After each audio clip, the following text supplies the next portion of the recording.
जैन साथियों, पिछले कुछ दिनों से हम लोग ये देख रहे हैं कि समाज में एक नफरत फैलाने का कारोबार चल रहा है और पूरे समाज को नफरत की आग में लगातार झोंकने की कोशिश हो रही है। किसी भी घटना को हिंदू मुसलमान के दायरे में लेकर देखना, किसी भी घटना में हिंदू मुसलमान का एंगल खोजना, किसी भी घटना में नफरत फैलाने का कारोबार शुरू कर देना, ये एक चलन हो गया है। मैं समझता हूं कि पिछले कई वर्षों से, और अब वो शायद एक भयावह रूप लेता जा रहा है। हमने देखा कि भाई मॉब लिंचिंग की भी घटनाएं इस देश में हुई, और अभी पालघर में जो मॉब लिंचिंग की घटना हुई जिसमें 2 साधुओं की जान ले ली गई, वो एक हिंसक भीड़ थी और उस हिंसक भीड़ ने 2 साधुओं पे हमला करके उनकी जान ले ली। इसके पहले 1 लाख का मामला हो, चाहे और भी तमाम मामले हुए, उसमें देखा कि एक नफरत, एक हिंसा, एक हिंसक विचारधारा इन घटनाओं के पीछे काम करती है और जो किसी को नहीं देखती, वो एक हमलावर मोड में आती है और वो उस काम में जुट जाती है। लेकिन इन सब के पीछे मैं पिछले कई दिनों से सोच रहा हूं कि क्या ये एक दिन में सब कुछ हो गया? क्या ये आज जो परिस्थितियां हम लोगों को देखने को मिल रही हैं, जिस तरह से मीडिया के जरिए नफरत परोसी जा रही है, जिस तरह से खुलेआम मीडिया चैनल्स पे बैठ के, टीवी पे बैठ के एंकर्स भड़काने का काम करते हैं, 2 प्रवक्ताओं को आपस में लड़ाने का काम करते हैं और उस पर फिर गाली गलौज शुरू हो जाती है, फिर एक तरफ एक भक्तों की टीम लगती है, फिर उनके जवाब में कोई टीम लगती है। ये सब कुछ सोशल मीडिया पे और टीवी पे जो एक नफरत परोसा जा रहा है, कहीं ना कहीं ये उसकी वजह से है कि आज समाज बढ़ता जा रहा है और समाज में आज नफरत का विचार वो बहुत तेजी के साथ फैल रहा है। और हमें याद रखना होगा, हमको बिल्कुल एक एक अपनी विरासत को याद रखना पड़ेगा। हम राष्ट्रपिता महात्मा गांधी के देश में रहते हैं। वो राष्ट्रपिता महात्मा गांधी जिनको अहिंसा का पुजारी कहा जाता है, वो राष्ट्रपिता महात्मा गांधी जिन्होंने अहिंसा के माध्यम से गोरे अंग्रेजों से इस देश को आजाद कराया, वो राष्ट्रपिता महात्मा गांधी जिन्होंने आजादी का आंदोलन नॉन वायलेंस, अहिंसा के जरिए चलाकर पूरे देश से उन अंग्रेजों को खदेड़ा जिनका सूरज नहीं डूबता था। और ज्यादा पुरानी बात नहीं है, अगर आप 74 के आंदोलन को याद करें, लोकनायक जयप्रकाश नारायण जी के आंदोलन को, तो उन्होंने भी नारा दिया था, मारेंगे नहीं लेकिन मानेंगे नहीं। यानी सत्ता के खिलाफ जो लोकनायक जयप्रकाश नारायण का आंदोलन था, वो भी अहिंसा का आंदोलन था कि लाठी खा लेंगे, मार खा लेंगे, सत्ता का उत्पीड़न बर्दाश्त कर लेंगे, जेल चले जाएंगे, लेकिन मारेंगे नहीं। और भी नजदीक आ जाइए, वर्ष 2011 को याद कीजिए, यही देश था, इसी देश के लोग थे, यही हिंदू मुसलमान थे, यही अगड़ा पिछड़ा दलित सवर्ण थे, यही 2011 का आंदोलन जिसका हम लोग खुद से साक्षी रहे हैं। हमने उस आंदोलन को बहुत करीब से देखा है, उसमें भागीदारी ली है, उसमें हिस्सा लिया है। अन्ना जी का आंदोलन, उस आंदोलन में हमने देखा कि पूरा देश अन्ना जी के साथ आंदोलन में खड़ा हुआ, पूरा देश सड़कों पे उतरा, लेकिन सब ने गांधी जी का रास्ता अपनाया, सब ने प्रेम और अहिंसा का रास्ता अपनाया। और उसमें कोई टीवी पर अन्ना जी के अनशन को देखता था तो वो अपना खाना छोड़ देता था, कोई सड़कों पे निकलकर आंदोलन करता था तो एक भीड़, एक हुजूम इकट्ठा हो जाती थी, लेकिन कोई तोड़फोड़, हिंसा नहीं, कोई नफरत फैलाने का काम नहीं, कोई हिंदू मुसलमान नहीं, कोई अगड़ा पिछड़ा दलित सवर्ण नहीं, कोई क्षेत्र भाषा नहीं, बल्कि पूरा हिंदुस्तान भ्रष्टाचार विरोधी आंदोलन में इकट्ठा हुआ था वर्ष 2011 के अंदर। ज्यादा पुरानी बात नहीं है। और अन्ना जी के पीछे किसकी तस्वीर थी? राष्ट्रपिता महात्मा गांधी की। और उस अन्ना के आंदोलन में हम सब लोगों ने क्या संकल्प लिया था? क्या अपने अंदर एक धारणा बनाई थी, एक दृढ़ संकल्पित भाव से हमने काम किया था। उसमें कहा था, हम हिंसा का सहारा नहीं लेंगे, उसके बाद आम आदमी पार्टी का जन्म हुआ, और आम आदमी पार्टी में भी आज तक हमने कभी हिंसा का सहारा नहीं लिया।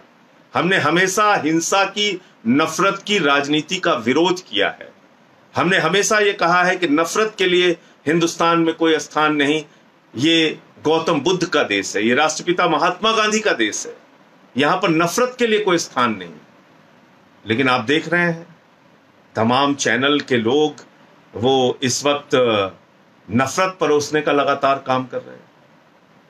अभी अर्णव गोस्वामी का मामला हुआ, किस तरह से वो चीख चीख के, चिल्ला चिल्ला के एक समुदाय विशेष के खिलाफ नफरत फैलाने का काम करते हैं, हिंदू मुसलमान करते हैं अपने टीवी चैनल पे। तो ये ठीक बात नहीं है। ये नफरत का बीज बोकर हम क्या करना चाहते हैं हिंदुस्तान में? याद कीजिए दुनिया के उन देशों को जो नफरत के बुनियाद पे खड़ा हुए। याद कीजिए वो दुनिया की तमाम शख्सियतें, वो तमाम दुनिया की आबादी, वो तमाम दुनिया के देश जो नफरत की बुनियाद पे अपने देश को बनाने की कोशिश करते हैं, वो बर्बाद हो गए। हिटलर की जर्मनी को याद कर लीजिए। हिटलर ने पूरी दुनिया में तानाशाही लाने का काम किया, हिंसा, नफरत, विश्व युद्ध के हालात पैदा किए, बम और गोली के दम पे दुनिया को बनाने की कोशिश की, बर्बाद हो गया। अंत में उसकी एक ऐसी मौत हुई जो आज तक एक रहस्य है कि उसने अपने आप को, खुद को गोली मार ली। उसके बाद वो चाहे अफगानिस्तान हो, चाहे पाकिस्तान हो, चाहे इराक हो, आप देख लीजिए जहां भी नफरत फैलाने का काम होता है, जहां भी हिंसा फैलाने का काम होता है, उन देशों के हाल, सीरिया को देख लीजिए, जहां भी नफरत फैलाने का काम होगा उन देशों के हालात क्या हैं आप देख लीजिए। और कल मैं रवांडा के इतिहास को पढ़ रहा था, अफ्रीका का एक देश रवांडा, और ज्यादा पुरानी बात नहीं है, 1994 में वहां रेडियो के माध्यम से लगातार तुत्सीस के खिलाफ, वहां पे दो समुदाय थे, एक हुत्तू एक तुत्सी, हुत्तू और तुत्सी दोनों आदिवासी समुदाय हैं रवांडा में, और उन दोनों के खिलाफ लगातार नफरत फैलाने का कारोबार चलता रहा। और उसमें सबसे बड़ी भूमिका रेडियो की थी, सबसे बड़ी भूमिका रवांडा में चलने वाले मीडिया की थी। यूनाइटेड नेशन भी कुछ नहीं कर पाया, दुनिया के तमाम ताकतवर देश भी कुछ नहीं कर पाए। रेडियो पे खुलेआम अपील होती थी, तुत्सीस को मारो, तुत्सीस को मारो, अगर कोई दिखे तुम्हारे बगल तो उनकी हत्या कर दो। इस प्रकार का आह्वान होता था मीडिया के माध्यम से। और हुआ क्या रवांडा में 1994 में, जहां पे यूएन की सिक्योरिटी फोर्सेस भी थी, जहां पे संयुक्त राष्ट्र संघ भी मौजूद था, दुनिया के तमाम यूरोप के देश मौजूद थे।